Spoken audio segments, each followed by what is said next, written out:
Hi there, this is Tyler, and I am here with a group from the Gauntlet, some wonderful players, and we are playing one of my fave games in the whole world, Space Wurm versus Moonicorn. And we're using the quick play rules, even though we're going to take 8 sessions to do it, because I never feel like you get everything done in just 1 or 2 sessions. I just don't see how you can do it.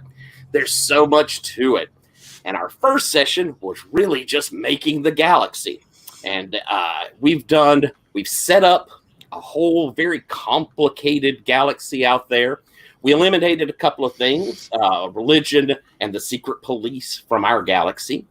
And we're going to go through in a moment. And when people introduce themselves, they're going to tell us what fronts they have associated with them and maybe give a little quick intro to those fronts. But that is our play area for this game.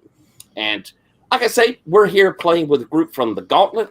Gauntlet is a gaming community where we get together. There are over 100 games every month to play. We have a zine we put out. We have a Slack community. We have a whole bunch of stuff for folks. If you like gaming, the Gauntlet's a wonderful place to do it. And you can find us at gauntlet-rpg.com. Or you can look for us. We're on Facebook. You could go to YouTube and find probably a ton of games that have been put up on videos from the Gauntlet. If you enjoy gaming, come find us. Now, we have some safety tools on the table. I encourage everyone who runs games, use safety tools, but we've reviewed them off camera. Everyone seems to be aware of those. And now we're going to do a little quick introduction of players and characters. And maybe a little quick statement or two on a front you're associated with. And as all things in this game, we're going to start with Space Wurm. Would you please introduce yourself and Space Wurm? Hello, my name is Lowell, pronouns he, him, and I am running Space Wurm, otherwise known as Magnificence Da. He uses the he, him pronouns, but things are all fluid. Magnificence Da is the stability at the center of our galaxy, who keeps order from breaking out. I am the knot, the string that ties together the civilized worlds. And in that sense, while I hold the imperial throne, that is a historical thing. It is a monarchy that I am the latest to sit in this throne. It is largely symbolic. We'll just say that. But more importantly, I am the one who keeps the ships moving. It is I, Magnificence Da, and my empire that allows for proper, safe, easy interstellar transit. There are other means, sanity testing and filled with dangerous pirates that some use, but my paths lead us straight. They take us from where we need to be to where we need to be. See? It's almost like they're the same place. So I am the one that you look up to when you look at the stars at night. Thank you very much, Magnificence Da. Now we'll go over, Bethany, introduce yourself and your character. Hi, I'm Bethany. I use they, them pronouns. I'm playing Umbri Fade, a weird hybrid alien who also generally uses they, them pronouns, but when you're a weird hybrid alien who can phase in and out of other dimensions and inhabit the psychic maelstrom, why would you be constrained to one gender? Umbri is a psychic who is psychic powers are used in this travel network ruled by Magnificence Da, and they are involved in that. And maybe occasionally, once in a while, a shipment finds its way into a wormhole that it wasn't supposed to, and gets directed to someone who technically isn't supposed to have it, it's an accident. Who knows? Who knows how that happens?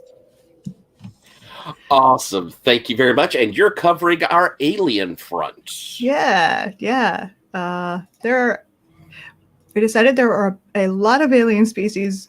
None of them are as numerous as humans. They're all like a fairly small population, but they are pretty common. It's common to see an alien. It's not necessarily common to see a specific kind of alien.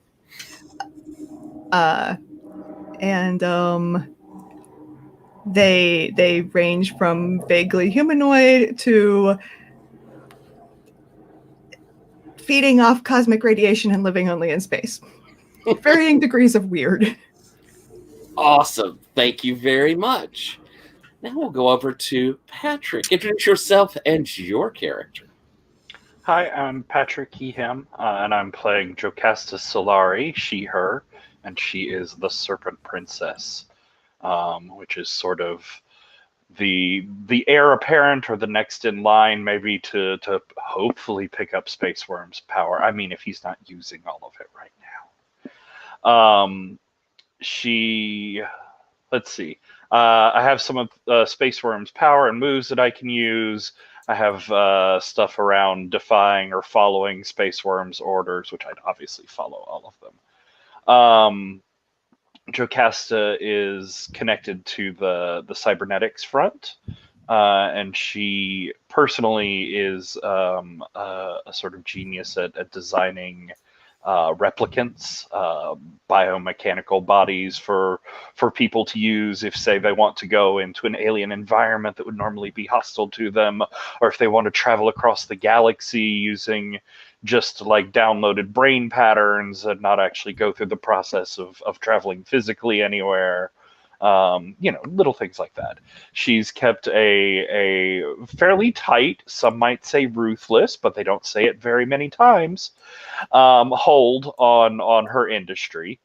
But there are also advanced computer works out there, mostly from alien sources who brought new ways to process information and to run predictive algorithms. Excellent. Thank you very much. And now we'll move on to Stephen. Would you introduce yourself and your character? Hello there. I am Golden Tear. Esteemed leader of the Brotherhood of Broken Tears. A mere, well, not mere, a glorious shipman's union of legitimate sailors that plies our trade here in the Broken Tears Nebula, seeking out alternative supply mechanisms for our trade, which is mostly of this rare material known as the spice, which just so happens to be central to the entire means of interstellar travel employed by Magnificence Da's stellar empire. And it's funny. I mean, Jocasta, I was just hearing about how Jonia Nebulari was the one that was next in line. Am I mistaken? About all the accolades she's received. Well, I mean, accolades are one thing, but to give someone like that real power, I don't think our Space Wurm, our magnificent star, is as short-sighted as all that.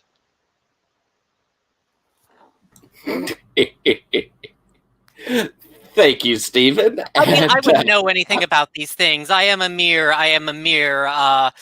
legitimate spacefarer. Wonderful. And last but certainly not least, the yin to Space Wurm's yang, our Moonicorn. Introduce yourself, please, and your character. Hi, my name is Sherry. I use she, her pronouns. I am playing Moonicorn, who goes by the name, personally, as Chenema. she uses she, they pronouns. She changes herself every day. There's not much she can do about that. The signs say she must. But mostly she appears as a human female with fabulous patterns on the fabric she wears and amazing colors etched into her skin and her hair of different and imaginative colors. She lives in that moment of her creation and carries that with her through the day. And everyone that we have just been introduced to are her friends. She loves them all. Wonderful. Thank you very much. And last time, like I say, we did our world building, and having reviewed what we did last time, I have a couple of questions I'm going to ask players, and then we're going to get to our opening scene. And I want to start with you, Sherry, because I want to kind of figure out, for my mind, for my headcanon, when you say you wake up every day, change every day, does this have a mental and personality effect as well? Do you remember the day before? I'm guessing you do that. She remembers the day before. She certainly has a continuity of memory, if that makes any sense. And certainly of her physicality. She doesn't cease to exist when she remakes herself. And so other people know who she is typically by she was just there, now she's here. Yeah, that makes sense. Okay. And I think we've kind of set up that you spend a lot of time with Umbri and then by default Jocasta. Mm-hmm. Have you, we mentioned maybe you'd taken up residence beer with them. Is that the case, or was that more humorous? I just do think that when she needs a place for a nap, and that can be relatively often, that is one of her go-to spots. So yes, that is definitely there. That is, she can travel, and she isn't very concerned about where she's going when she sets off until she needs to sleep. And then she would like someplace that is safe and full of pillows. Excellent. All right. Thank you very much. Stephen, we've set up that in the, I believe is it Broken Tears Nebula? Is that correct? Yes. And that your legitimate starfaring enterprise operates there, doing alternate trade, especially with the spice, which I believe originates from that nebula. Mm-hmm. But you're not involved in production, right? You're kind of a interposed middleman, so to speak, in the transport area. I mean, yes, I am, you could say, a creative import exporter. Okay. I want to kind of define down a little bit of, we know that our spice is a gas. That is that's its defining feature. I'm going to kind of go off the idea that it comes from multiple planets within the nebula. It's not just one planet alone that produces it. What I want to know, though, is do you think it is one species that controls it, or is it more random, just whoever happens to be on the right planet that it's produced? Well, the Broken Tears Nebula get their name for the fact that they are, some might say, the descendants of refugees displaced by the numerous wars of the Imperium. Others would call them merely vacationers without a home, as I'm sure how the Imperium views it. Okay. And so they found their way here, and as it turned out, this was where the spice could be found, and have since made their fortune off of this vastly necessary commodity. Okay, I like that very much. Then I think it's probably fair to say that Golden Tier and his organization may know the practical side of how these factories extract the gas from within the planet, but may not know its actual how it's created. Does that seem fair? Well, of course, one does not need to know how the money is printed to spend it. Very true. Very true. All right. Lowell, I want to ask something of Magnificent Da. We have that you have treasured people, and then you have some that are just, I believe, currency is the phrase. One that is treasured, though, is Moonicorn, and we never really established why Moonicorn is treasured to you. What do you know of Moonicorn that makes them treasured? Nothing.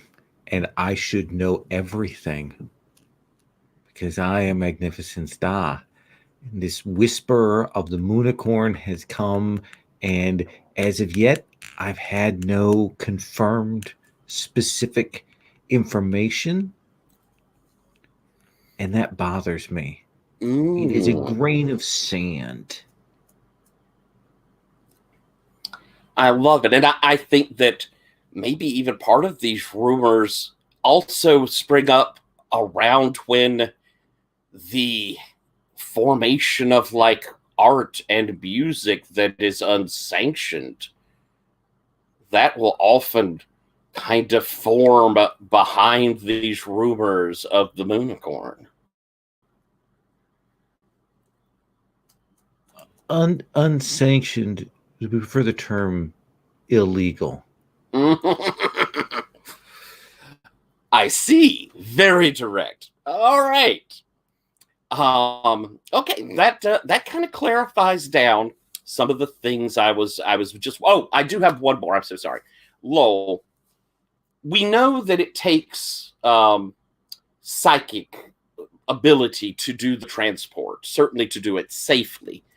What I'm wondering is this a process of there is something in the place there, like they center on a sun, or is there a gate structure that's there that they center on? How do they find it through the psychic maelstrom?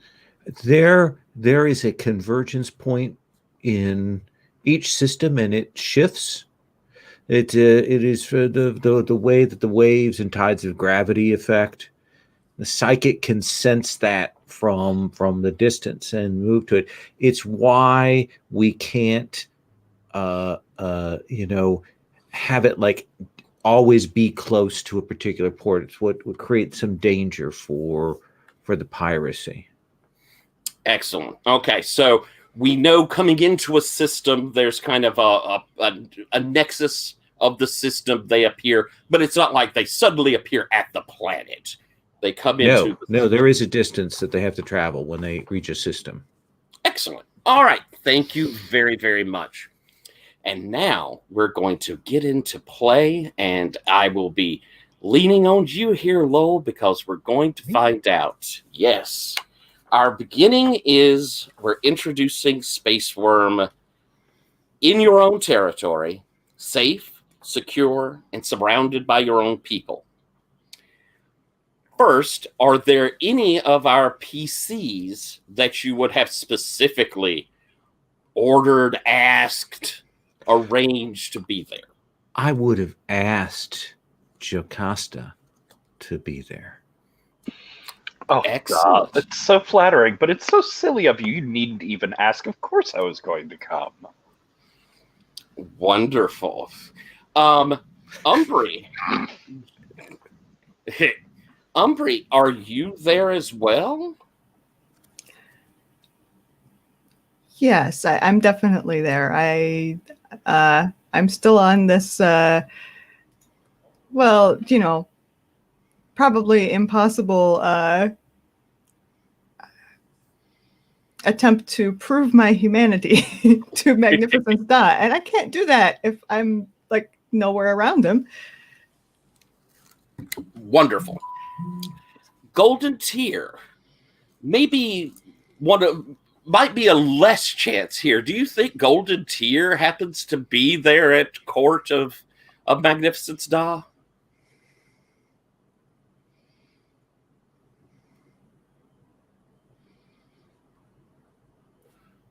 Stephen, you are still muted, even though it says you're not. Well, certainly I could be there. After all, currency must be present at some point if I'm to be spent. So you think you will be there for this scene? Certainly. All right. So now, Space Worm, Magnificence Da, Yes. tell us what it looks like there in your center of power. So I imagine that the imperial household is in the carved out center of a dead star, that the gravity from it bleeds into another dimension where it's converted into energy used to power and heat everything. And there are all kinds of places that move throughout the inside, that structure, but the actual palace is in a great crystal spherical chamber with the marks etched on it of the various systems and things like that. And then there are shells of other crystal spheres. And like when people come, the spheres have to turn and they all cycle until it forms a corridor that goes down through them. And they can come from different places and things like that. And I just want to tell you that it is all Jupiter ascending all the time, like 110%. Tapestries and gold and beauteousness here, especially because we want, since it's being broadcast, or interpretations, artworks are being made of these moments. We want it to be splendid for those who are watching. Then I must ask, is this a feast? Is this a royal court? Is this some sort of fete that you're putting on? What is the event that is happening right now? I think that I have just finished. There'd probably be a gathering afterwards, but I have just finished giving an amnesty to many of the seditious opponents of my father's regime, who were imprisoned, artists and things like that. And I am giving an amnesty to 9,999 of them across the galaxy. Such benevolence. And so this is a large event. There are a great many people here. Yeah, including some of these artists who have been given the amnesty, who of their own free will have offered to come and perform here, and are also there on these tiny side stages and such. I love it. So I would ask, we have, the people, the aristocrats. Is there a nobility to the empire? There is a civil service that is a loose, how do I put this, cover for the nobility and aristocracy. So, an auditor might be a duke and that kind of thing. Fantastic. And I'm guessing that since this is such an important event, we have people in uniform, if they are, of a particular office, and otherwise in their loveliest of clothes. Absolutely. Then I'll ask Jocasta, what is the height of fashion at the moment? Well, I mean, clothes, hairstyles, shoes, accessories, these are all so dingy and of the past, but a truly creative body to come in, truly unique frame, a form that no one has seen before. Well, that's certainly the cutting edge of fashion. I think the Cresta herself is in a taller body than usual, one that just seems to be sort of formed of featureless, pale albino snake skin. She's not wearing anything as gauche as clothing over it, but she does have like a sort of necklace collar type thing of gold metal that drips down her chest. And I think the snakes in her hair are gilded, and as they open their mouths, instead of like poison drops coming out, they have little drops of molten gold that fall and slowly add to her jewelry. Excellent. Umbri, we have you there at court. Are you in this height of fashion? I don't know if you would be wearing a replicant body, but how do you look here at court? I believe I am wearing a replicant body, yes. I think... So, I mean, I'm wearing a replicant human body, which is a little strange. I am maybe a little clumsier with this body than most people are who are used to dealing with replicant bodies, but it's similar enough. Except the two eyes, man. It's so hard to the depth perception is just bad. I don't know how they deal with it. Fantastic. But I believe I'm wearing like kind of a bluish green shimmery makeup to imitate my own like default coloring. Ooh, nice. Very nice. And are you keeping close to Jocasta, or are you circulating amongst the crowd? I am blending in. Well, as much as I can. Well, and wearing a replicant body is a little like being at a masquerade ball. You can find the strangest person here. Right. A chance to be amongst the folks without bringing the attention that perhaps you feel a lot of the other times. Golden Tear, you are here and have watched this court progress. Are you here? Have you presented yourself to their magnificence? Or are you kind of here at the periphery? What do we see of you here as the court? Of course, I'm the Golden Tear, the glorious leader of the finest of the legitimate spacefarers unions of the Broken Tears.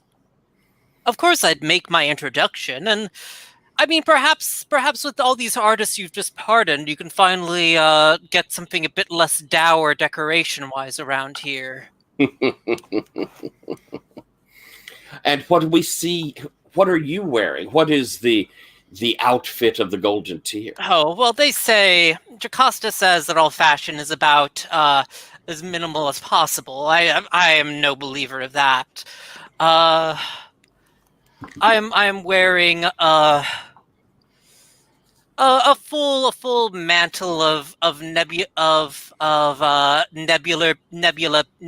beast feathers. I mean, you know, they fly about the nebula and occasionally will eat a spacefarer, and you know, though their feathers are quite eye catching.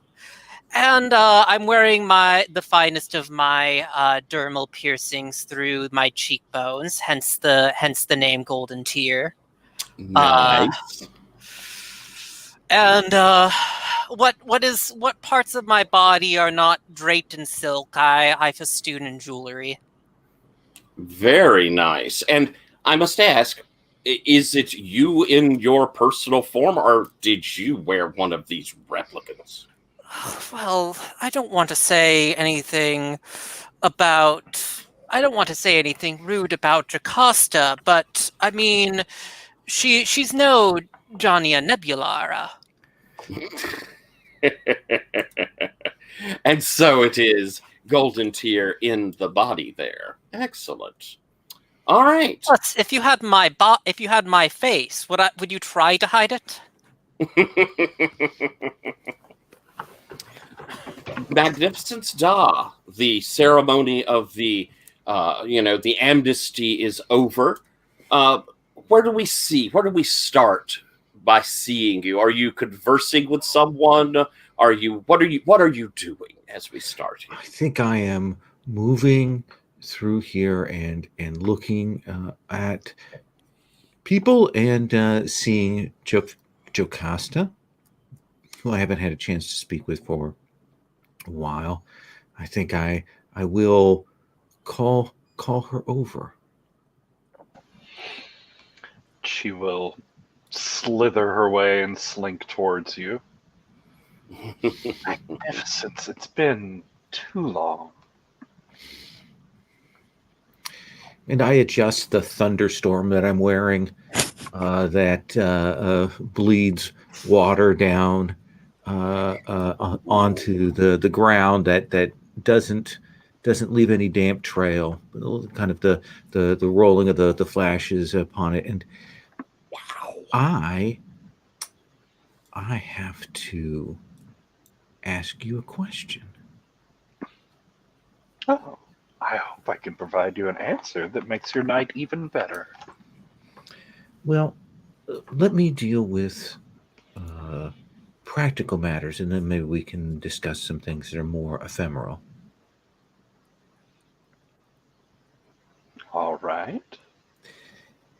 We have, as you know, just provided this amnesty for these artists. Of course, it was very open-minded of you.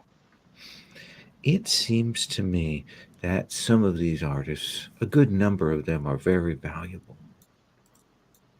And it would be a shame if anything were to happen to them. Of course. The properly constrained and directed production of art is one of your greatest accomplishments. Let's put it in the terms of curation of the artists.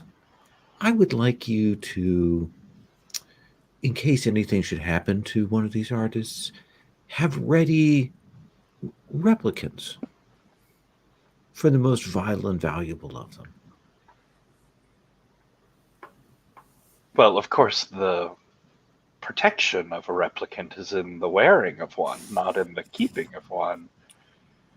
Without the brain to drive it, they are just clothes on a hanger. So you're saying you can't do this? No, I'm saying we should do it backwards.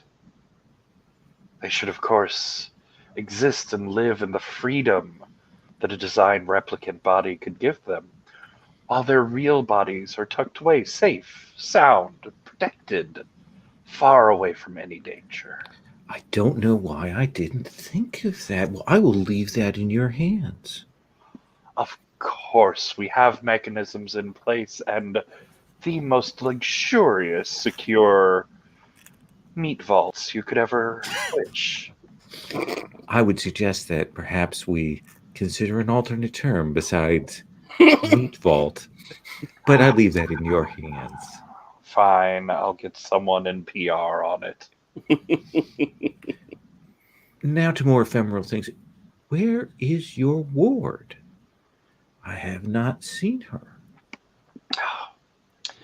Chinama is a troubling child. She comes and goes when she will. No. Who's Chinama? I speak of is it Umbri? Oh, well, ward, associate, friend on occasion. Those are many words. Do you want to settle on one? Umbri is a unique creature. You know, they come from a blending of two disparate races that aren't often successfully paired.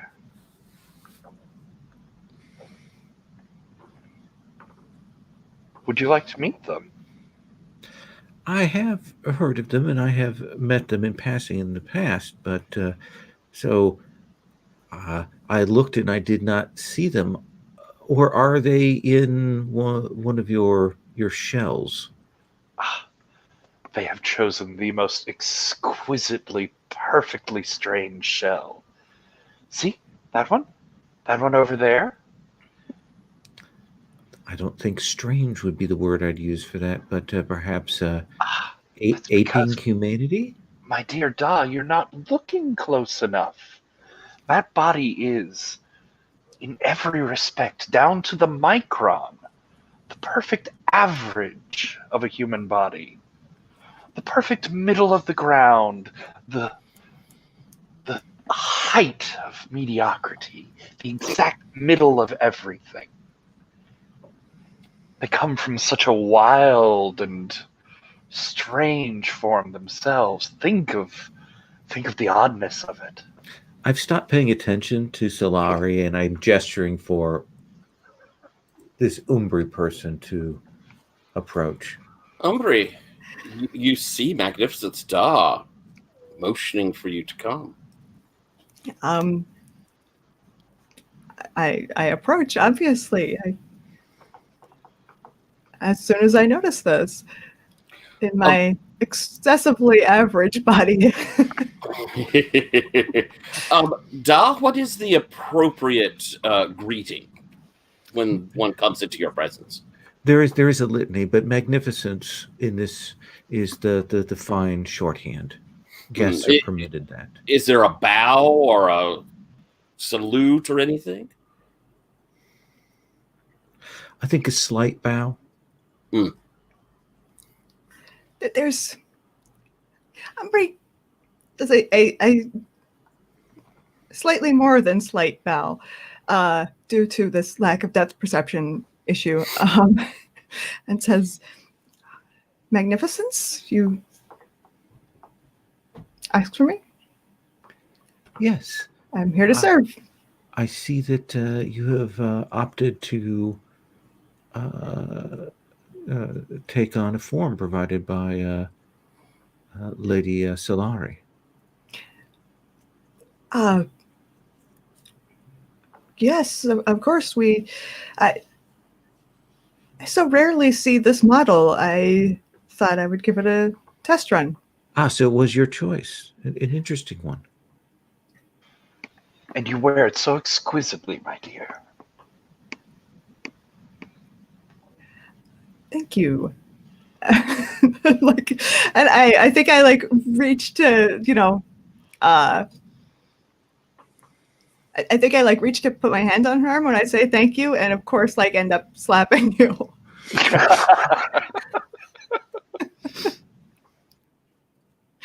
I apologize. We will be still getting used to this body. I understand.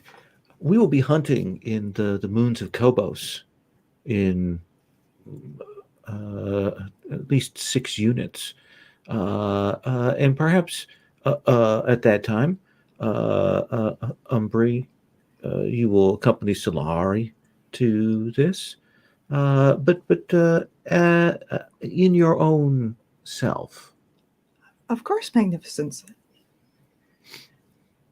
Excellent. Now, if you would excuse me, I have one more thing to say to Solari. And I bow more appropriately this time and kind of fade back into the crowd.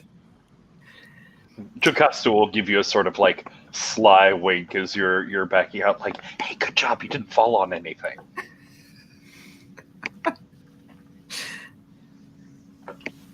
What do you know of Nebulari?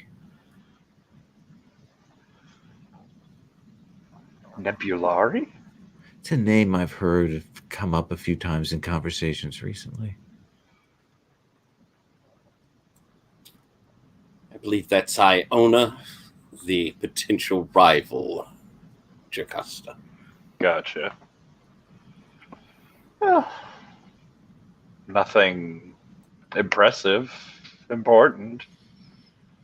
I ask because a disquieting rumor has come to me. Rumor? What would Yes. disquiet your glorious head? Well, I heard that one of the heirs to the throne had drunk too deeply and perhaps, how should I put this?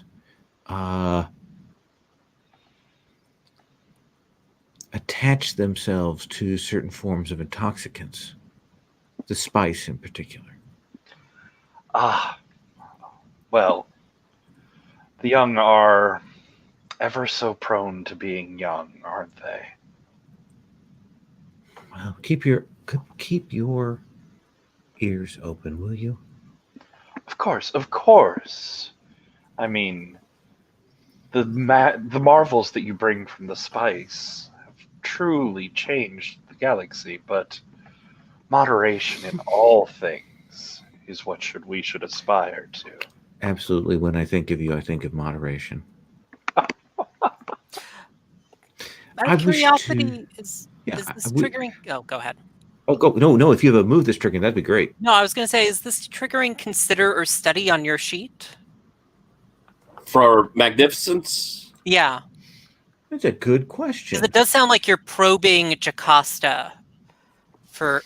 Yeah, except I already know the answer. Okay.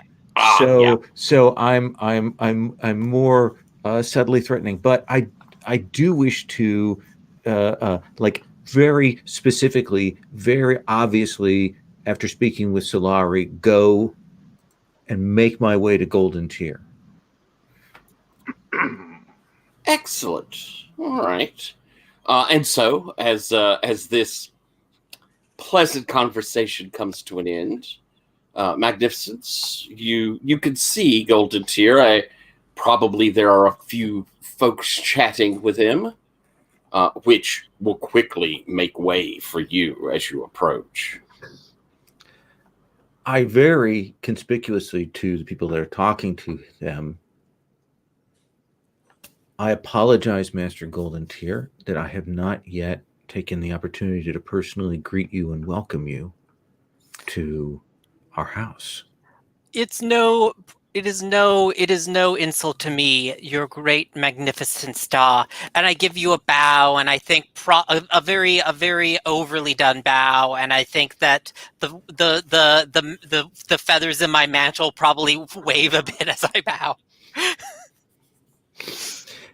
And I think I will gesture to the people that are nearby as if to say, I need to have just a brief private conversation with this illustrious personage. They bow. Oh, excuse us. Yes, of course. And move away. Master Golden Tier, I hope you are enjoying yourself. Oh, I mean, the decor could use a bit more gold, but yes. Droll. So I would like to, how should I put this? Give you a gift.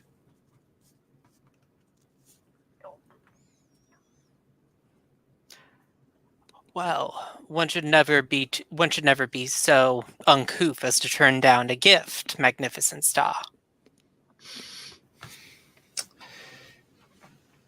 And there is a planet near the Golden Tier Nebula that has lain unclaimed. The previous lord of it met an unfortunate accident, and I would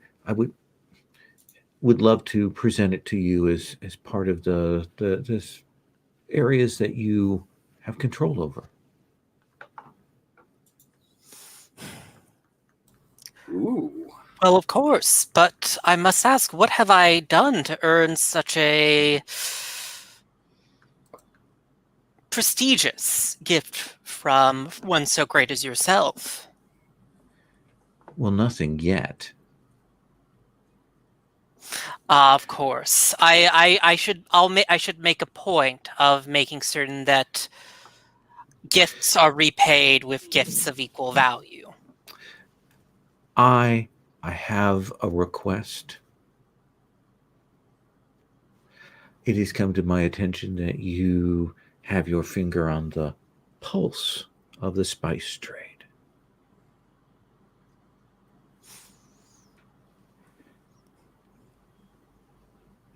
No need to say anything, but I would like to say, if there might be impediments as to why any of the heirs to my throne would not have access to spice, that those are smoothed out so that they can indulge themselves as they will. And should subvention be needed to give to you to offset some of those costs, the throne will undertake those. But of course, quietly and with discretion.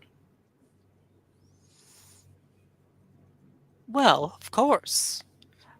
I shall keep my hand on the pulse so that it may go into the pulse of these heirs.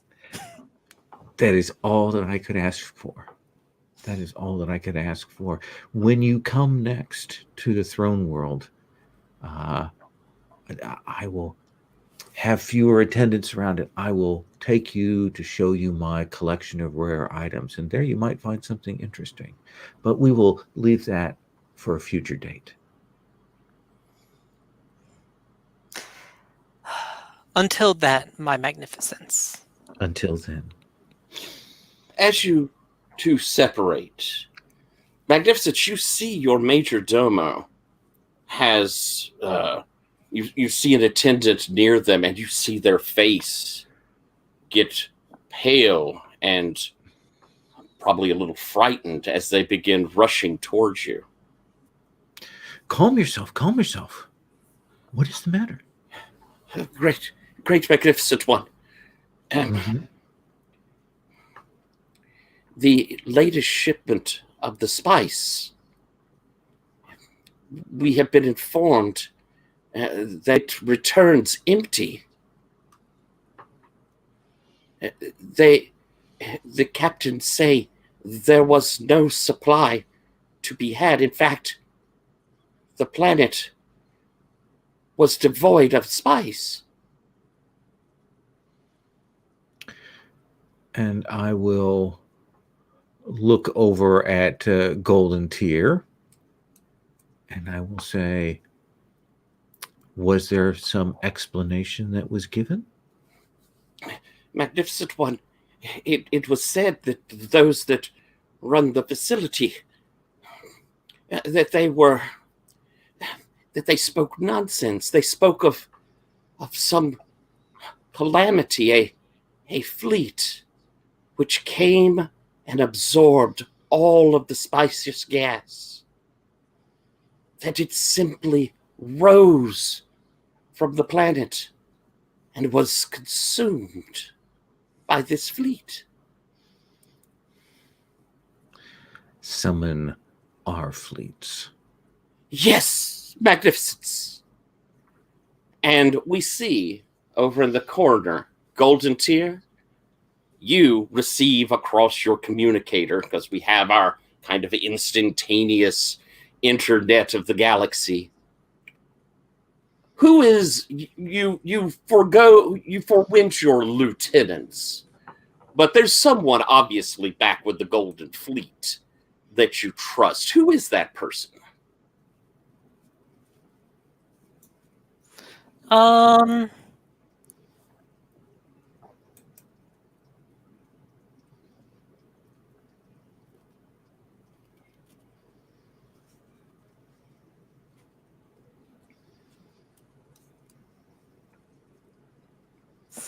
Oh, sorry, I'm just trying to think of a name here. I know, I put you on the spot, and names are the hardest.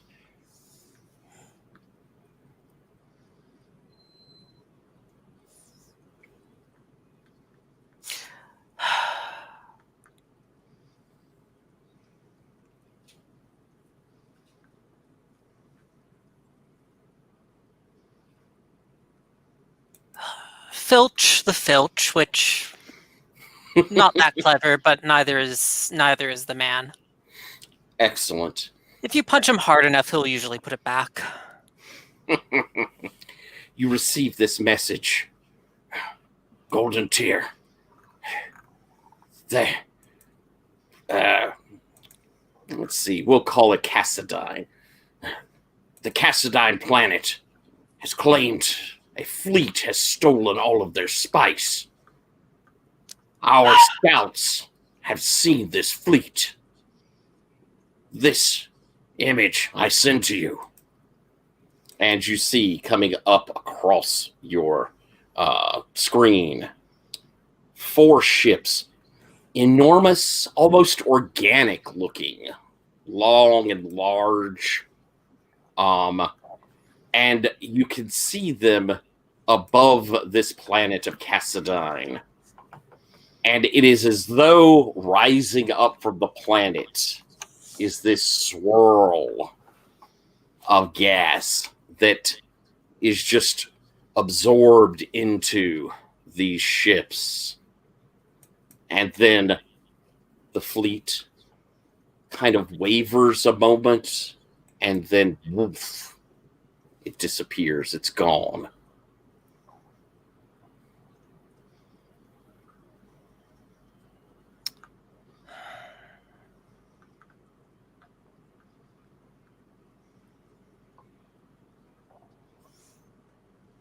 Keep eyes for the ships. Keep eyes for the ships. Filch. Very good, sir. Should we engage?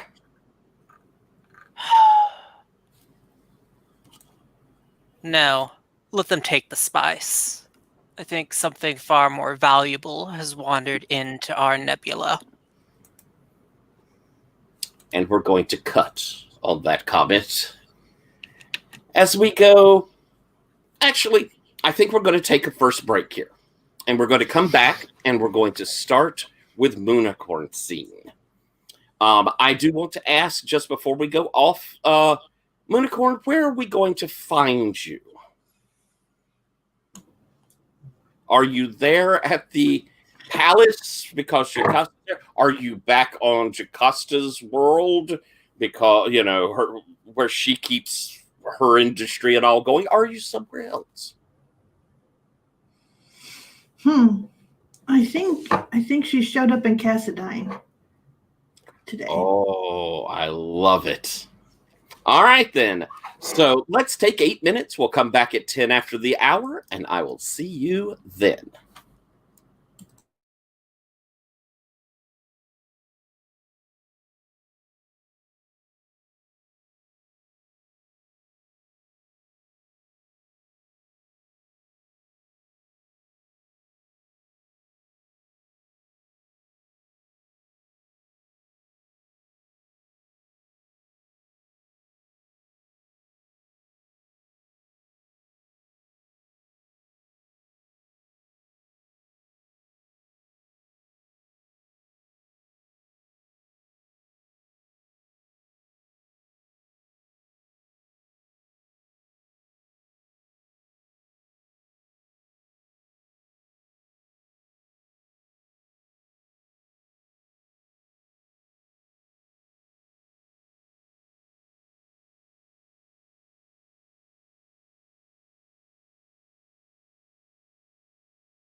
All right, we'll give everybody a second or two to get back on.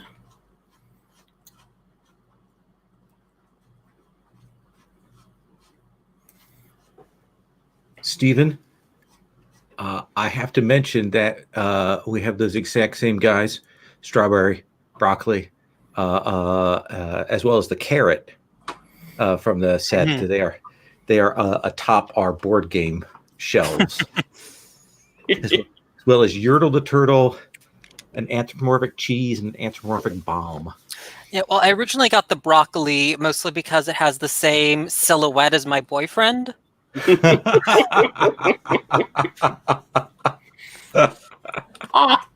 awesome. I love them. They're adorable. So, unfortunately, Patrick is really not feeling well. Oh, that's too bad. And so has had to drop out, and is going to lay down for a bit, see if he can feel better. We'll continue on. I think we will be fine. We have a lot of things to go on. Okay. But he did say that he's having fun. He's terribly sorry to drop out, but he part of the reason he kept dipping off was he was just like overwhelmed with pain. So he's going to lay down or take a warm bath. So we'll continue on, and we're going to start here with Moonicorn on this planet. Now I've had a conversation and I'm trying to remember the name I gave it. Cassadia? That's it. Cassadine. That it. Yeah. Cassadine. But because we're on an alien planet, I first will ask Bethany. You get to tell us, what do the aliens that live here look like? And a little bit about their, say, social structure. Okay, this is one of the planets that provides spice, right? Correct. And we know they're kind of, this is probably not their original planet. They are refugees or have moved here to live in this area outside of the Imperium. Oh, okay, right. That's yeah. Let me look at what we've got for aliens so far. Yeah, so we have aliens that routinely use unharmed substances that are poisonous to humans. I think the spice in its raw form is poisonous to humans. But they have no problem. Like, they inhale it, they can, it doesn't, like, they don't even notice it. It has no effect on them at all. Ooh, very nice. Can I ask then, is it something they need to live? Long term, yes. I think, like, without it, they're probably like humans at a high altitude. They, get tired easily and feel weak. And like over the long term, it would probably at least make them sick. But short term, no, they don't need it. Excellent. And I'm going to establish that, again, because they're refugees, I don't think that there is an enormous population.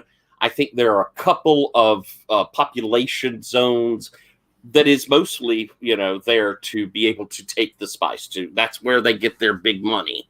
And so they've been living off of trade with the spice. Basically gold rush towns for spice, huh? Yeah, very much. That's perfect. So, Shenema,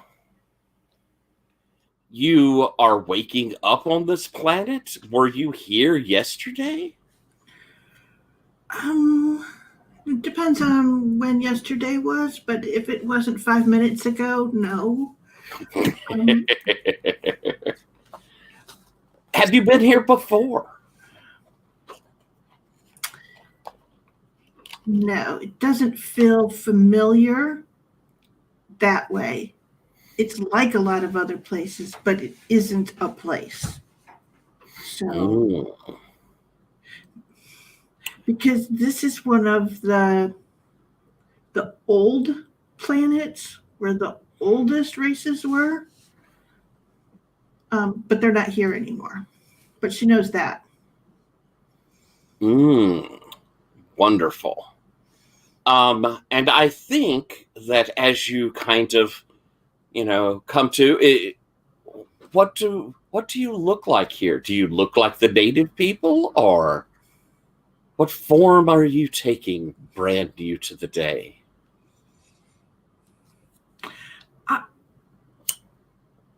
I think she does that thing of where she stands up and she's still kind of changing.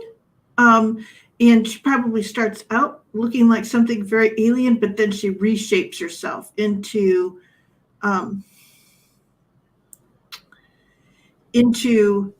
don't know how best to describe this. Into someone who almost looks like a kindergarten teacher. She sort of has, like, her hair is very long and straight and held back perfectly, and she's wearing clothes that fit her like well, but not too tight. And she has these strange shoes that don't suit the soil at all. And she's wearing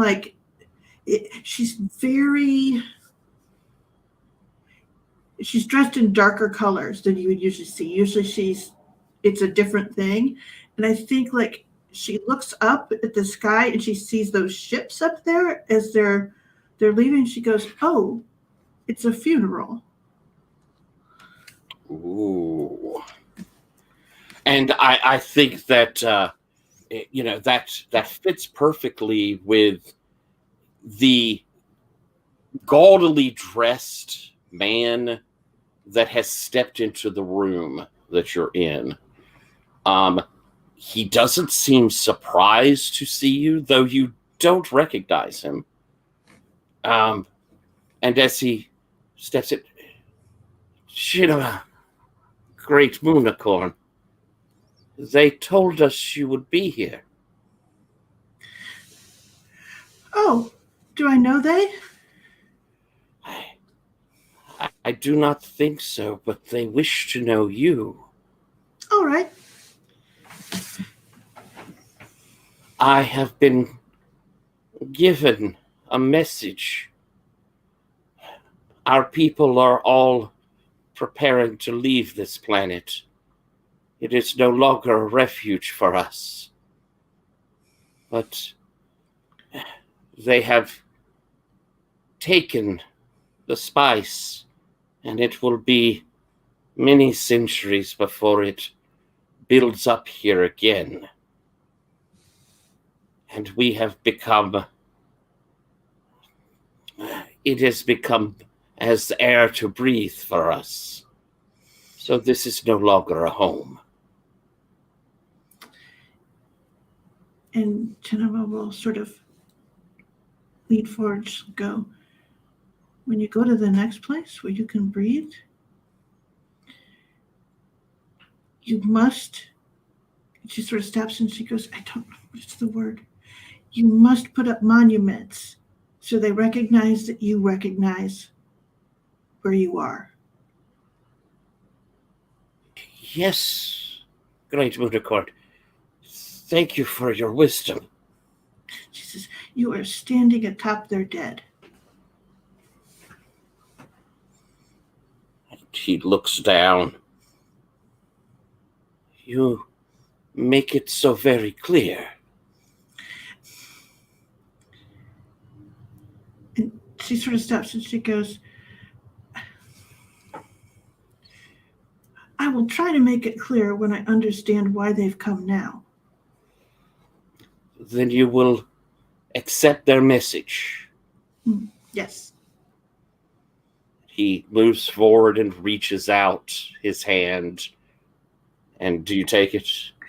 I think she does. How do you say? She is trusting, and so yes, she does, and she actually puts both hands out, around his hands, like that. This is a significant thing. As you touch and take his hands, it is as though you are falling into the maelstrom for a moment. And all around you is the light and the whirls and the chaos of the maelstrom, until it sort of coalesces into a being. They are ancient yet young. They're tall with high foreheads. Their hair is silver and goes long down around their shoulders, and they are wearing robes with intricate designs upon them. Their eyes are wide, large, and inside of them you see swirling the bluish gray of the spice. Greetings, Shenema. Greetings. We sensed you on this planet, upon our old world, and we welcome you, for you are one we saw across the seas of time as we slept. I like a good nap too. We wish to implore your aid and your friendship. Very well. How can I help you? In our dreams, in our long sleep, we saw what is to come. There is one who would come amongst us and all the species which we created or uplifted or gifted, who would come and take away from them their art, their creations, who would come and instill a sorry, he doesn't laugh, I do. Who would come and put a foreign order upon their lives and drive away their dreams and hopes. But you could stand against that. I would stand against that. Let me show you.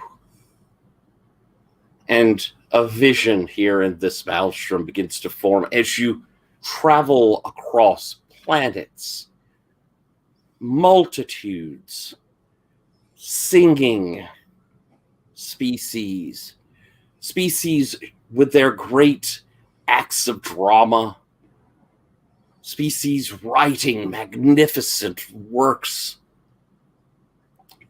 art and statues, all of these things flashing across all of these many species. And then the vision changes. You see enormous ships coming into this space, sending down troops, confiscating their works of art, installing instead a uniform, defined idea of creation.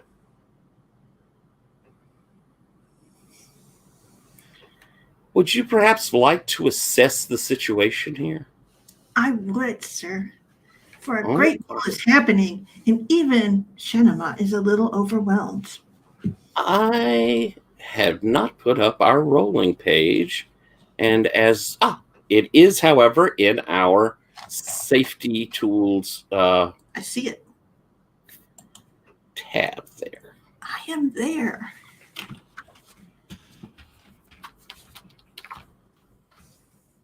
I am going to put up my title as opposed to my name. All right. And so I need With- 2d6. And you will be rolling your integrity. So I will roll these dice, and I will add.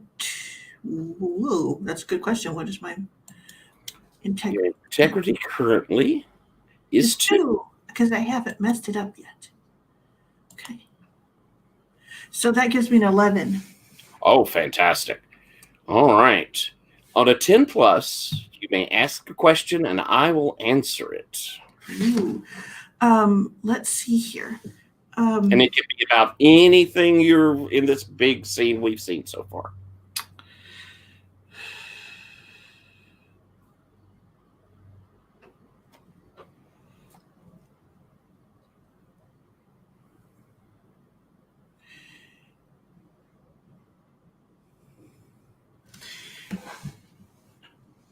When she looks at the scene, she understands that the future is always trying to make itself in the shape of these prophecies.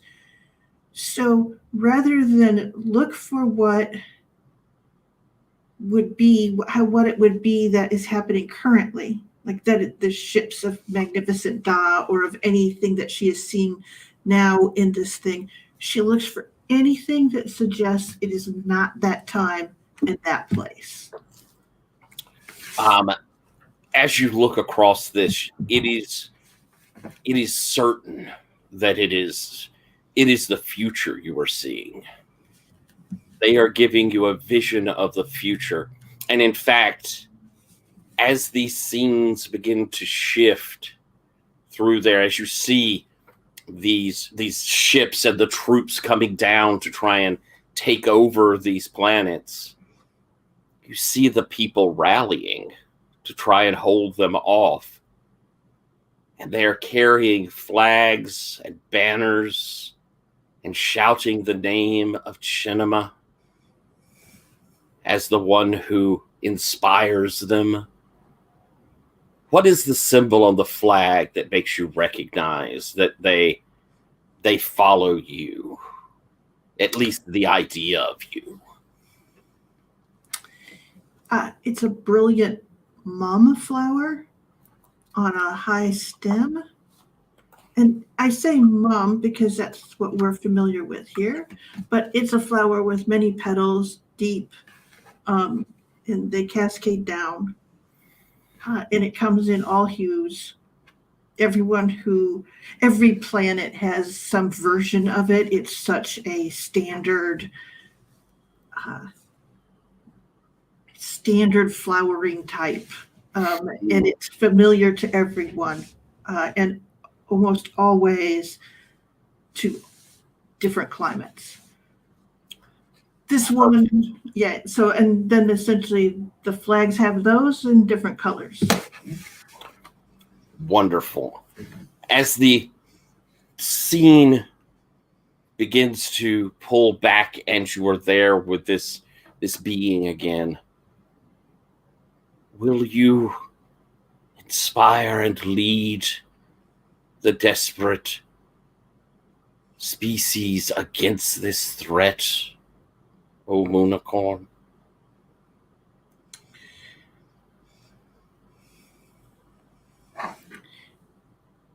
She says, of course I will. And she looks forward. And she's seen the fleet above that took the spice. Mm-hmm. Is that the fleet that is setting down? No. The fleet is that was setting down on these other planets, and it's not there in these other planets.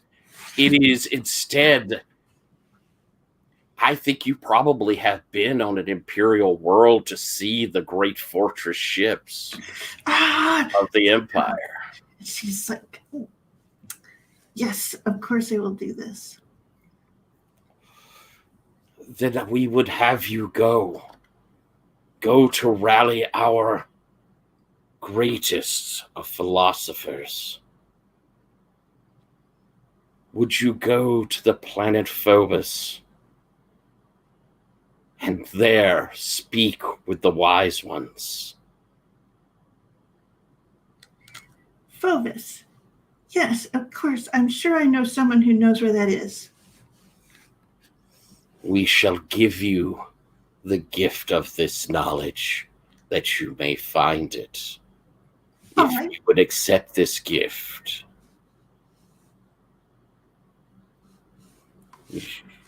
And she steps forward and she goes, I will help. Yes. And he reaches forward but doesn't touch you. But you feel this presence in your mind. You know immediately where the planet Phobos is. And perhaps you feel a little something more, like a presence there that is willing and wanting to help you to find this place. All right. Okay. And though it's a message and a thing like that, she does stop. She says, I can do this. The one who causes this harm, he only means to protect his own people. I understand.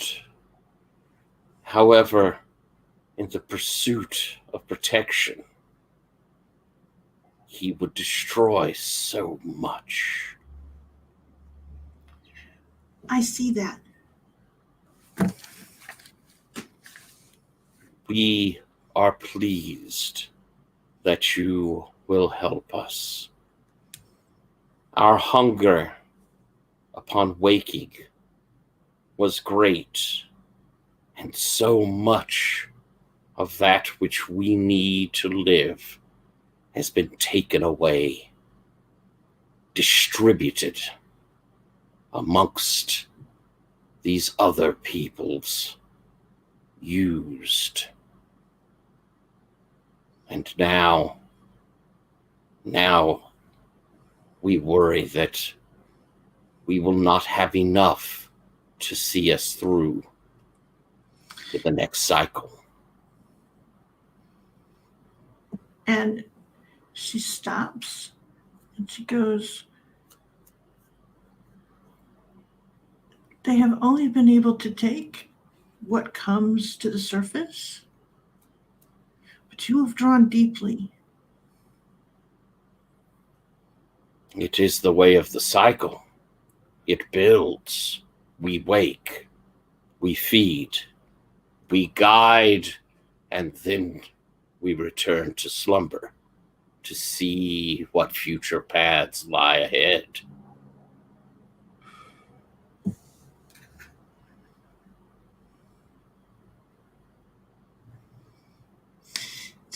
She smiles and she goes, this is a hard one, but I will find a way. When do you wake next? We are in the waking cycle now. We shall not sleep until we have given guidance, until we have helped those who would be oppressed. All right.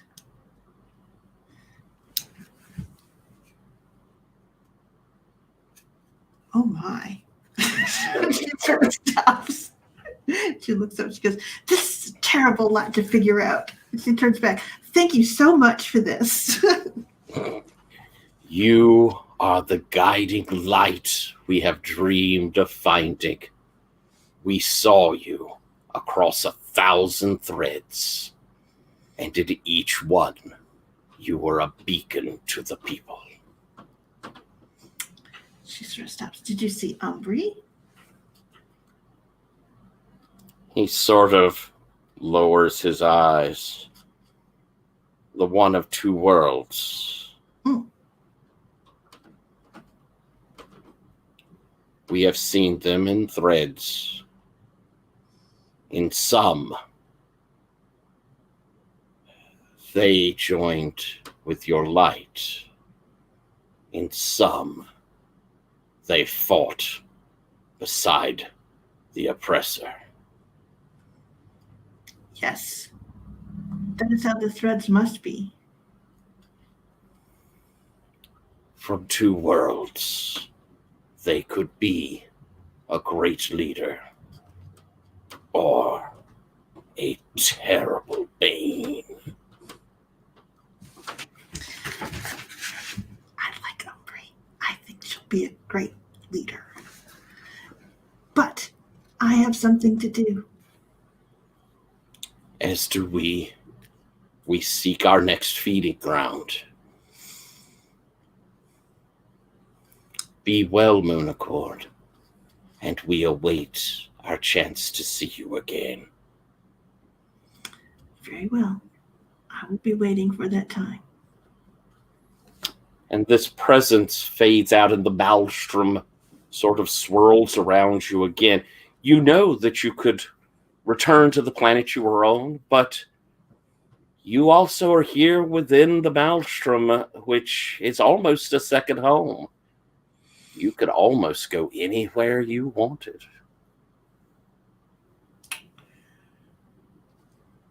No. And I think she turns around in the maelstrom and she looks around. And I want to assess again. And this may not go well, but they said that they will be here until they can help the oppressed. Mm-hmm. So I think that she looks to see where it is that their help is most likely to go. All right. Roll +2. All right. 10.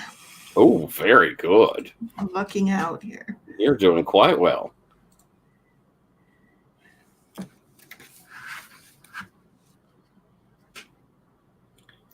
You can tell they've sent you to this philosopher species. Mm-hmm. But they're not going to, that's not where they're going to go. That is not the ones they think are the ones they need to guide to fight this problem. There is, out beyond the Empire, out on the fringe, a species that is more warlike, more capable, and especially known for the ability to infiltrate, to assume the guise of others. That is the ones that they will be going to give guidance to. Interesting. Okay. So these are.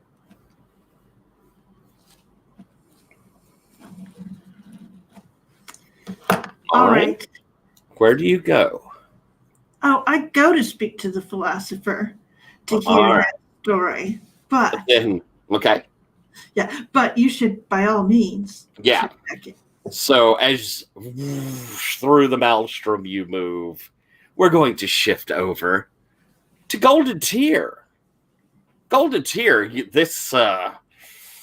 there is quite the chaos, it seems, in the galaxy. We can take up kind of after you've left the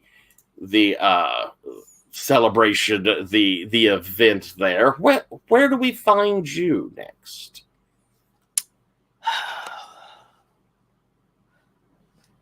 I'm conveying orders through my men, seeing about tracking down these mysterious vessels able to gather up the spice in such great amounts. Obviously, anyone who controls these vessels would have enough to, if not oppose Magnificent Star, certainly demand some valuable concessions from him. All right. Sounds like you might be asking your underlings to find out information. Is that right? Yeah. All right. So the information you're trying to seek is learning more of this fleet? Is that the idea, or is it something else? Yeah. Well, I'm trying to find its location when it's not feeding or something like that is primarily what I'm interested in. But I guess if it's just constantly on the move, preferably something else, obviously. Okay. All right. Finding out about the fleet seems like a nice open-ended question Yeah. there. So looks like you're rolling with Old Guard. Yeah.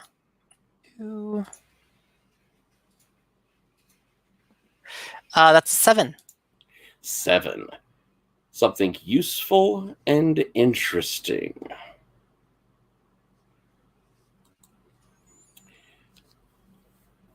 Your comrades, your organization is searching out, trying to find out as much as possible, and in fact, locates the fleet as it comes to a large moon of a gaseous planet.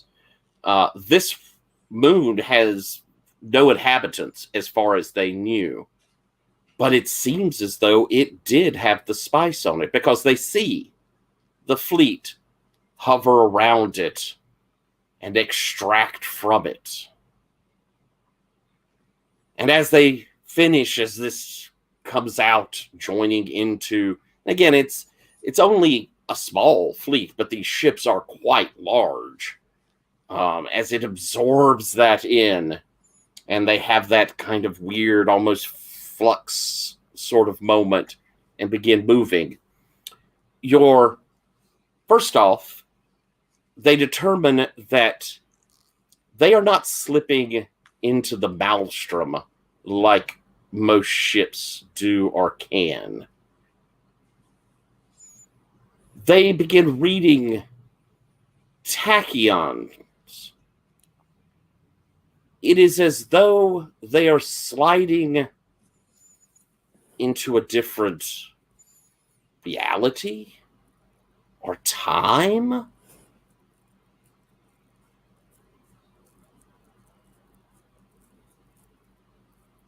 And as your people get to this moon, landing on it for the first time, they find that it is riddled with tunnels.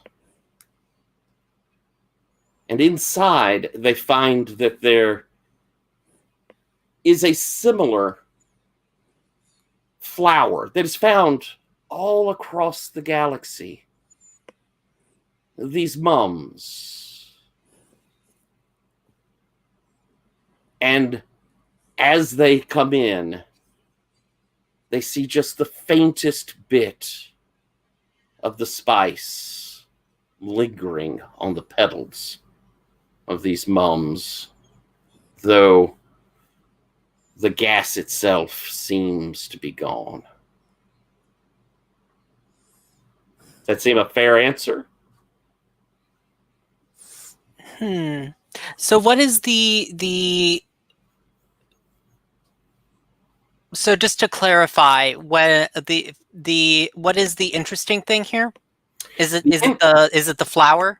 I think the flower that you're Okay. seeing, that there is something that produces the spice, and it is this species of flower. And the useful, I think, is that the fleet seems to have a means of transport that is different than what others generally use. They seem to kind of move beyond using the maelstrom. Okay. I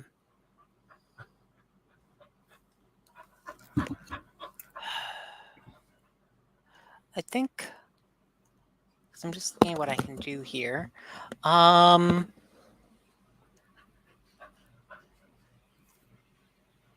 I think I bark orders at my sailors to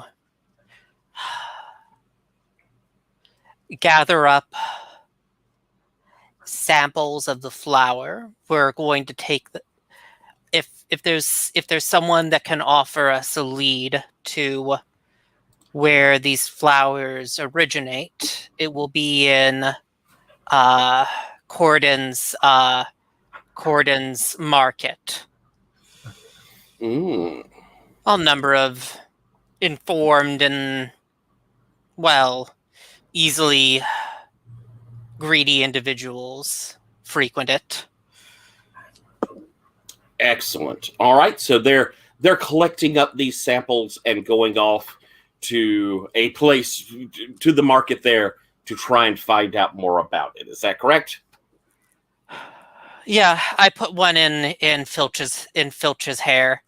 There, you should wear that. It distracts from the hideous face. He smiled, used to your friendly banter. And it sounds like you've returned then to the Broken Tears Nebula. Well, I assume that the planet was probably in the Broken Tears since. Yes, yeah. Yeah. So I have. you've left Yeah. The Imperial planet and have Yeah. gone home. Okay. All right. I'm going to shift over then to Umbri. What are you doing, Umbri? You have been asked to go to this hunt in the future there. But there may be the beginnings of rumblings here within the court, rumors that something is disrupting the spice flow. But what would you like to be doing? Well, I mean, I do have this really odd relationship with Jocasta. She has occasionally used me for experiments, but also she raised me, so there's some It's complicated. complication there. It's a complicated relationship, yes. But if there has been a disruption in the spice flow, I am going to prove my usefulness here by going and seeing what I can find out about it. Excellent. Do you think you're going to amongst the Empire? Or are you going amongst the aliens, amongst your own peoples? I'm going into the Maelstrom and talking to some of the inhabitants there. They're not necessarily my people, but they are other creatures who can survive in the Maelstrom. All right. I think this works with consult your knowledge. I think that this is going a little Seems off right. of that. So you'll roll with human. What is my human? 1. Cool.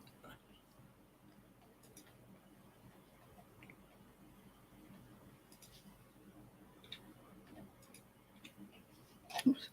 Not 2. 1. 8. 8. So we get back to the something useful and interesting, but also something that you don't want to hear. Yep. And so, as you are there amongst the Maelstrom, familiar voices, those that you've known before, that know you, and they are excited. Umbri, it is good to see you in this glorious moment. Those who teach have returned. They have woken from their long sleep. And you recognize the term. It's kind of a ubiquitous across all the species.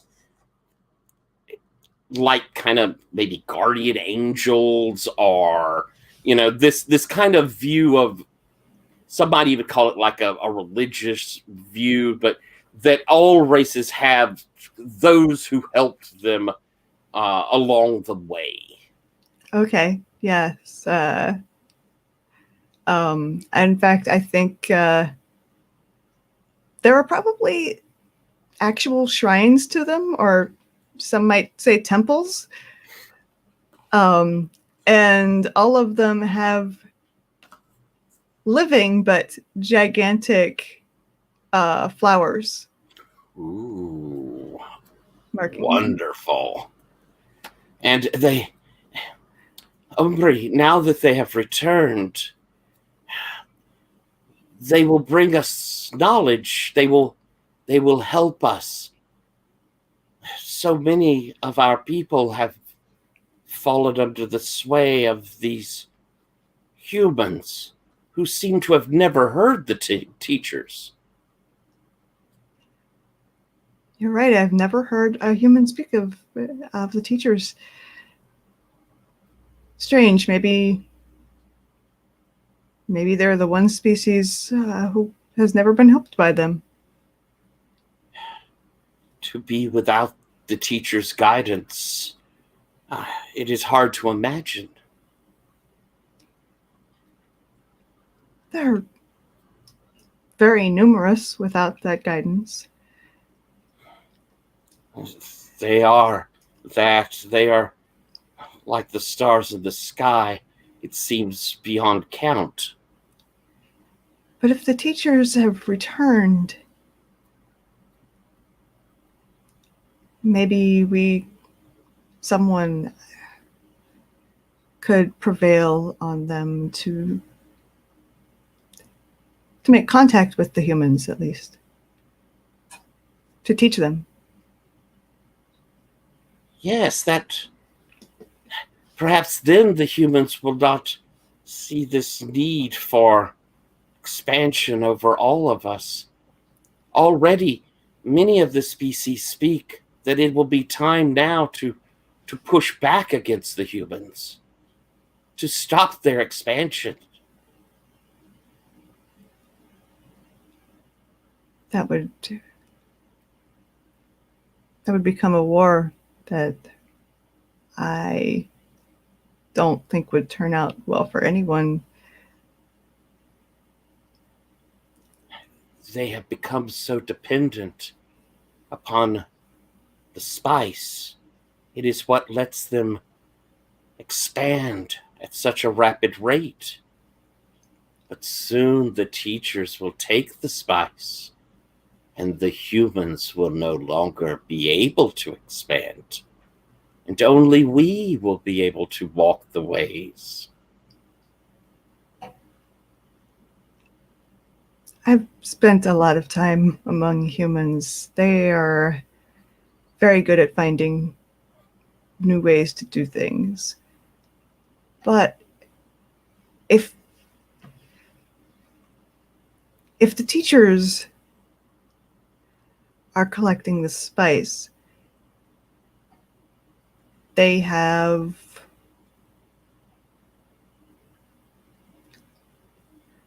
something the humans want.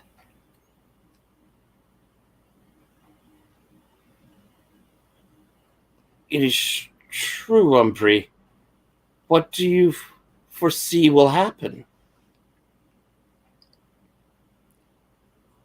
The teachers have had a great influence on all of the other species. Maybe they could convince the humans before the humans find another way. Perhaps you, Umbri, could be the prophet of the teachers for the humans. My skills lie mostly in transport,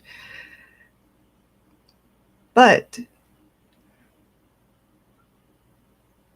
I know someone who might be better for that role than I am. Then, Umbri, bring them the philosophers of Phobos. It is said that there the wisdom of ages is being consulted. Embassies from all the species are being sent. You should come with the one you speak of. I will go find her now. Not knowing that she's already there, but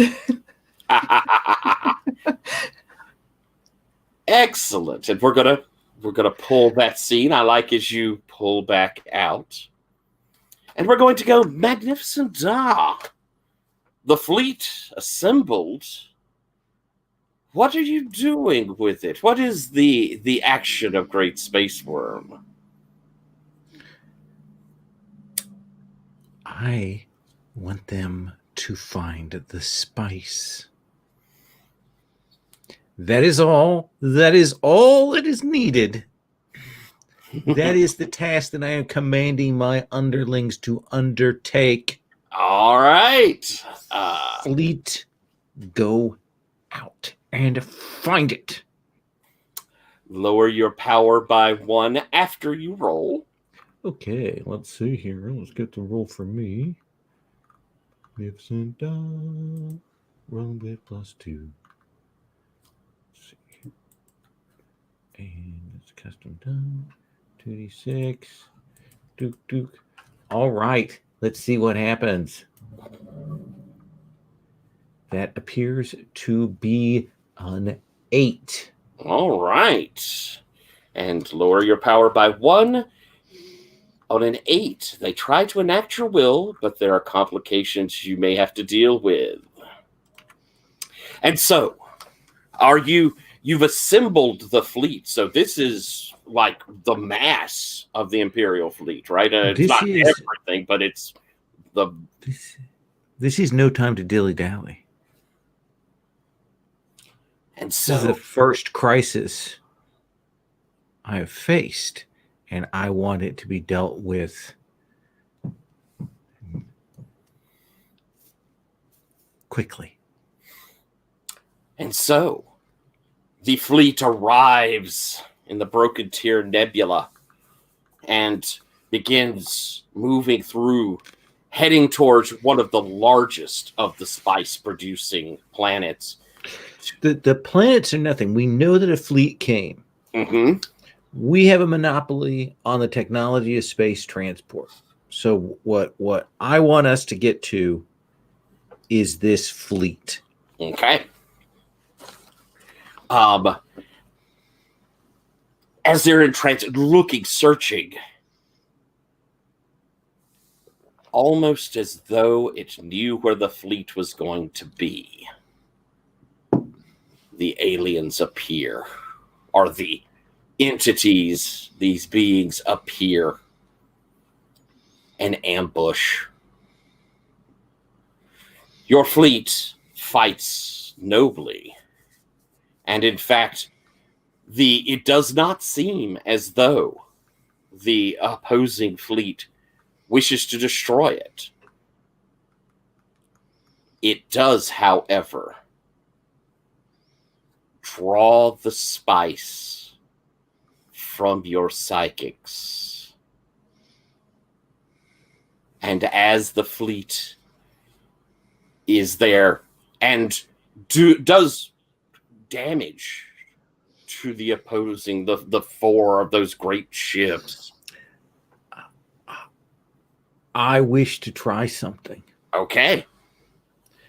We have the psychics that we have here that are doing this, and they're doing this in my name. Mm-hmm. So I will rush forward to join my will with theirs. Ooh. To do this. All right. I wish to wrench this back from them. All right. I think you're doing something dangerous here. It feels like that. So rolling with your power and then lower it by 1. Okay.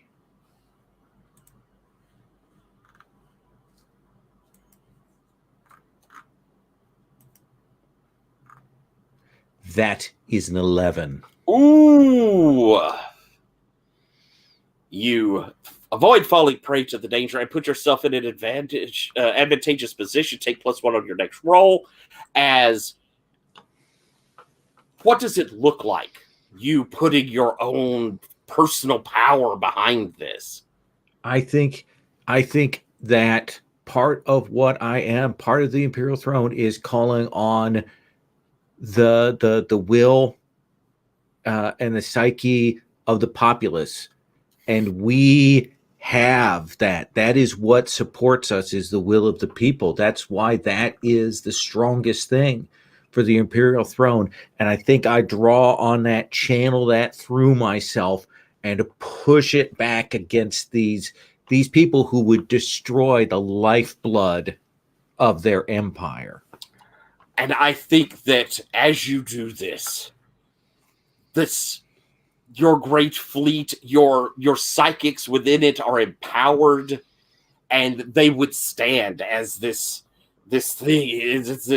opposing fleet is trying to draw the very spice from them. And we see one of those ships begin to crumble and twist, almost as though it is being drawn in on itself, collapsing into a hulk as the other three shimmer and disappear. The battlefield is yours, Magnificent Star. We will capture whatever spice escaped from that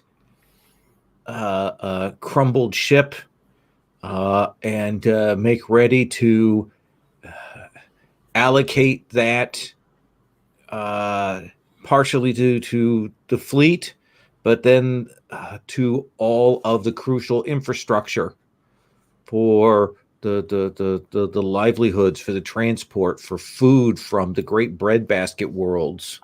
Excellent. And we're going to give you a chance maybe to look at that Hulk, but I think we're going to take our second break real quick.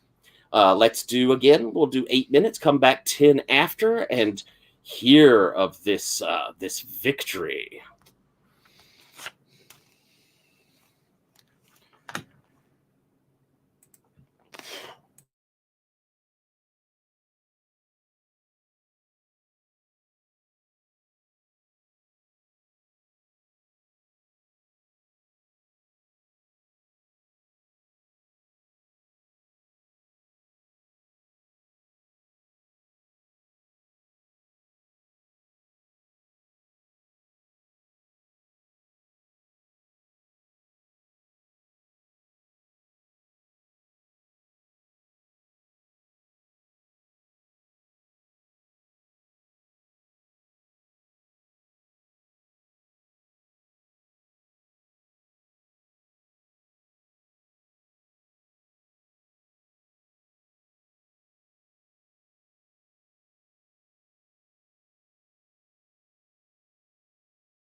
They're dropping like flies.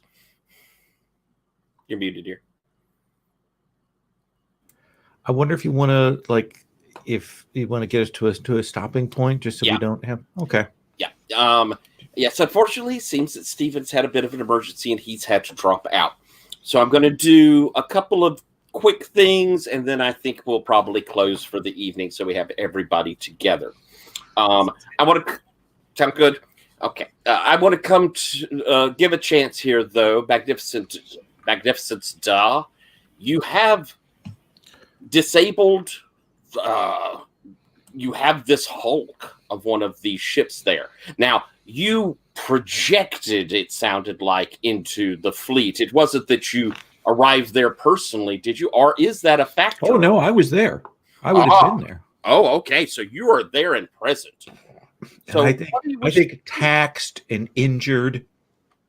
My makeup artist had come and strategically made it look like when I projected I have suffered for everyone. And I think I will say this Hulk needs to be taken to the home world of Solari. She has one amongst her retinue who knows the aliens. She may be able, they may be able to know something of this. All right. And as your people go, they put this Hulk under tow. It takes two, even though you have your magnificently large ships. This thing is it's gigantic. And they had gone to give a look at, and it seems it has no drive like your ships to, say, jump the maelstrom. And your first response of the scientists of your people wonder if it was even capable of leaving the nebula. Those things left. Those other three left, and not by any way that we've ever seen. That is a method that we must learn how to prevent and to control. Yes, great magnificence. As you command. And we see kind of the big glamour shot of the two of your big ships with the tractor beams as they make the jump into the maelstrom. Your people, having felt their emperor pull on them and feeling your happiness, is that what you project back, that they came to you? What is the afterwards? It's sadness that I was not able to rescue the rest of the spice for them. And so there is celebration at the same time as they are lifting up praise to their great and wondrous emperor. Meanwhile, across the maelstrom, Shinema, I believe you had gone to Phobos, right? Mm-hmm. And as you arrive upon this planet, there is just the sound of lamentations. There is such sadness. Bethany, what is the defining feature of the architecture? What do we see as we look across the cityscape of this philosopher species? The buildings are all made of rock that is dug from the space under the buildings. So only half of the building is above ground. Excellent. And Shinema, as you arrive there, at ground level, so you see stretching above you the towers, but also you can sense the life and energy that reverberates underneath the surface. And again, there's such sadness. Bells are tolling, and the populace itself is lamenting that one of the teachers, and that may strike you, one of the teachers is no more.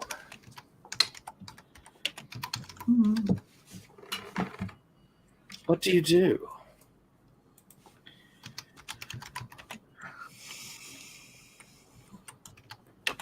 That's a good question. I think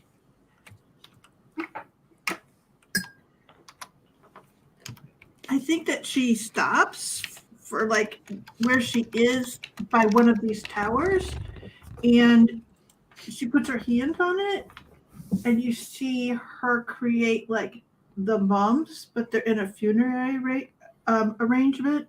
Ooh. And she sort of does that, and then she keeps on walking around the tower, and she puts mums that are still there but alive, so that it's like there's the death, and then there's these others. And coming up to you as you're doing this, we see, the people, the philosopher species. Bethany, want to tell us a little what they look like? They look almost like there's a large central head / torso, and then they have many long spindly limbs that they're all both hands and feet. They can walk on them, and they can also grasp with them. Love it. As a contingent, a group of them come up to you, Jinima. One of them, a youngling probably, it's smaller than the rest, comes up. Are you the one the teachers promised would come? They called me Moonicorn? Is that what you speak of?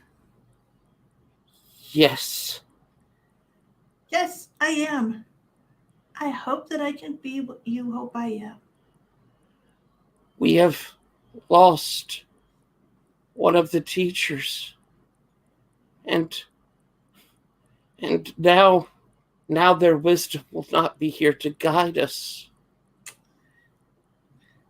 The teachers have already started teaching you, and you have all of the wisdom they have given you. Think how you can become a teacher now.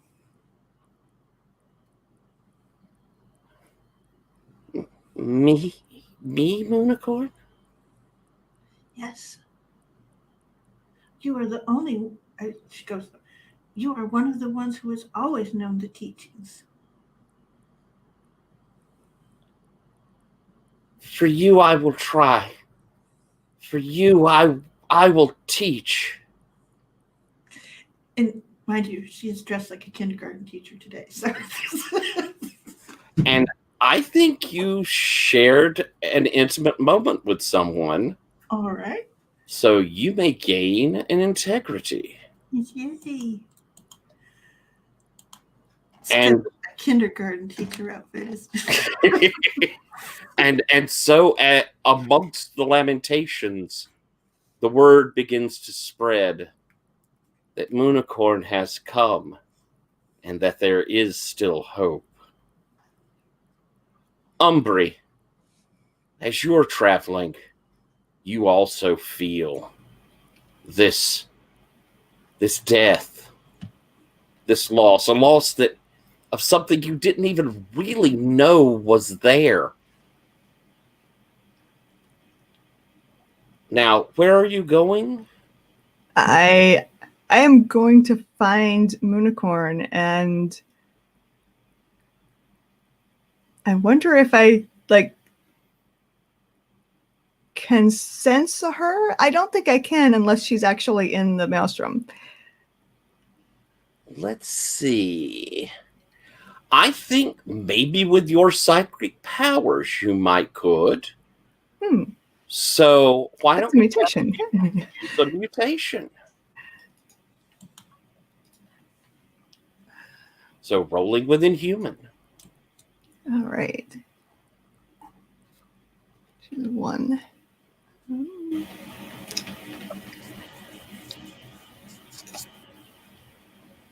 That is another 8. Oh, very good. It works, but there are complications or consequences, and I will tell you what they are. You travel the Maelstrom, seeing that kind of beacon that you recognize as Moonicorn, as Shinema, always ahead of you. And as you travel through the Maelstrom, you hear a voice.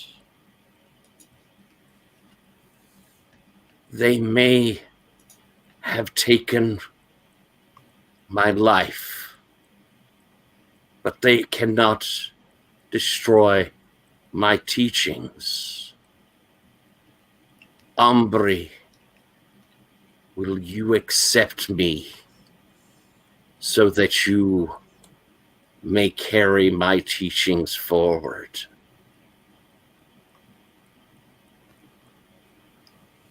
Yes. You feel this presence sort of settle over you. And your mind feels, it's like there's things that are just, that you just can't quite remember. Just lurking there in your mind. And for a moment, you see time stretched out, almost visibly, the lines going forward, so many of them. And the one great massive line that travels back, and permeating it all is that blue of the spice.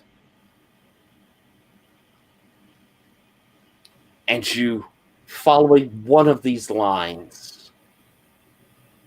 arrive to a planet, the towering spires, the lamentations, the bells ringing in the sadness. And in that moment, there is one massive line forward that points directly to Chinema, standing amongst the flowers. What do you say?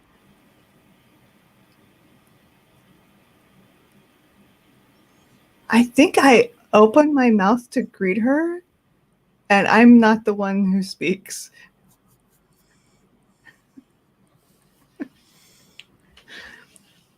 And you, Chinema, you see Umbri, stepping from the maelstrom. You recognize the feel of it happening. And as they open their mouth to speak,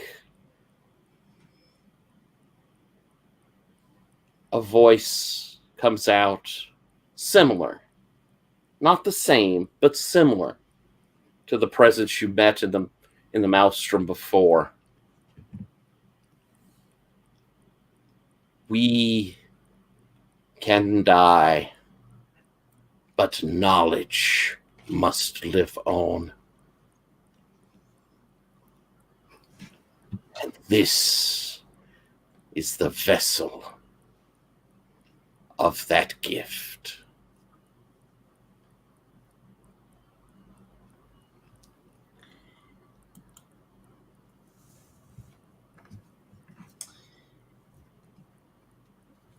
I think Chinema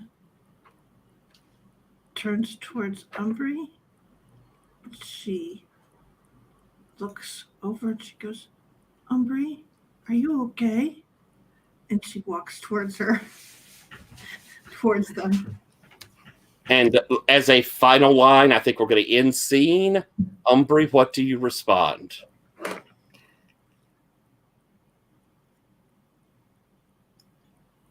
We both are. All right. Oh, as the two of you meet together, the bells ringing, the flowers all around, and we kind of see that scene cut out as the maelstrom opens and an enormous fleet carrying a Hulk arrives at a factory planet. And that is where we will end. It was an eventful session. Nice. Obviously, we're missing a couple of folks, but I wouldn't mind going through, since we've got a little time, let's do a quick stars of wishes. Stars being things you saw in the game that you liked from your fellow players, from the game, anything you thought that worked really well. And wishes in this case is going to kind of be things we'd like to see going forward.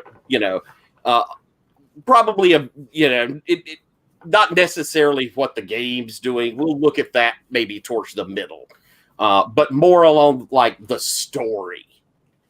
Things we'd like to see going forward.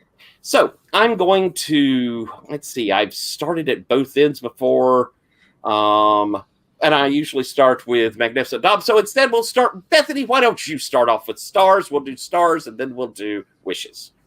I mean, stars to lull for the scenery chewing. Yes. You make an excellent evil overlord. That's great. Excellent. Thank you. Any other stars? I mean, I stars to everybody because, like, I had absolutely no idea where any of this was going to go at the beginning of the session. I could never have predicted this. I was like, oh, I'm going to end the session possessed. Yeah. I look at the second session and so much stuff has happened and so many weird, U-turns and not even U-turns, like just turns into the psychic maelstrom have happened. I love it. And I'm looking forward to seeing what more weirdness happens next. Wonderful. Thank you. And just to check in, you're not unhappy. This doesn't bother you to have this presence? No, I volunteered for this. Wonderful. Excellent. All right, then. Let's go to you, Lowell. Stars? Oh, man. Geez, that was fun.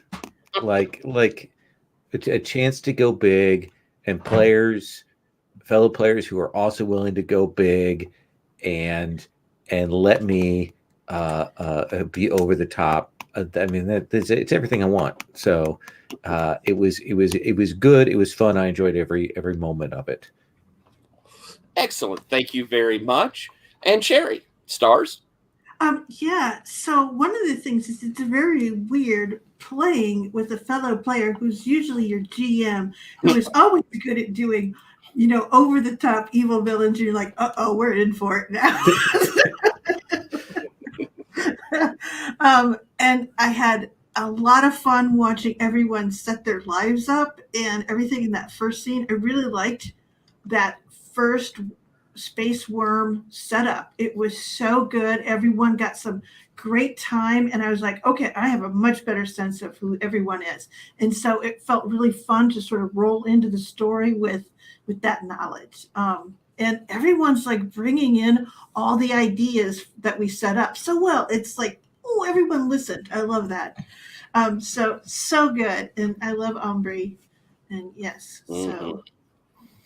Awesome. Thank you. I'll say again, stars to everybody for really big, huge. I do think that a little star to the game. I love the organized idea of we start with that that Space Worm moment in the throne room. I just think that's clever way to get it going, and then have Moonicorn next. I think that's really good. Johnstone does a neat job of setting this up, but great play out of all 5 of y'all. I thought it was wonderful. Going back to you, Bethany, wishes for stuff you might like to see going forward.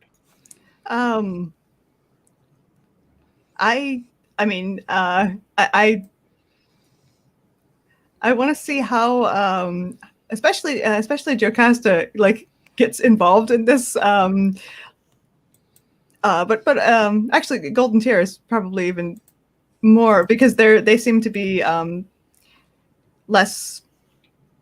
Well, less prone to jump in and out of the psychic maelstrom and, instantly travel across the universe. And I want to see how they, how this works for them, how this involves them as major players.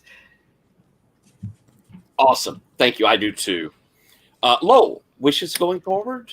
I'm going to say the thing that makes me roll my eyes when I'm a GM, but I'm going to say more of the same. Really, literally, just more of the same. Cool. All right. Glad to hear it.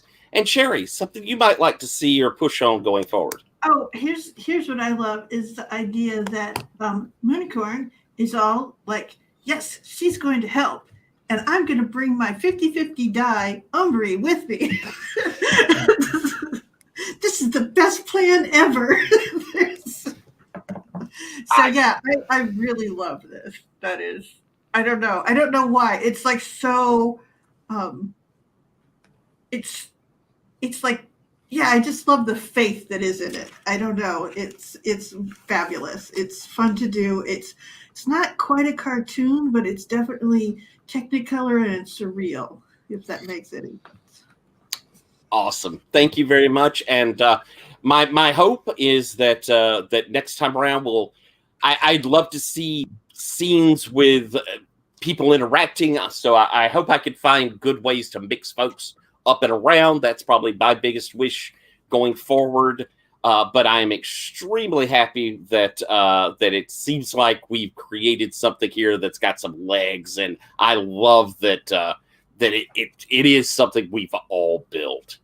So I'm going to end our session here, and folks at home, we have 6 more. There's a lot more to this mystery. So if you enjoyed this one,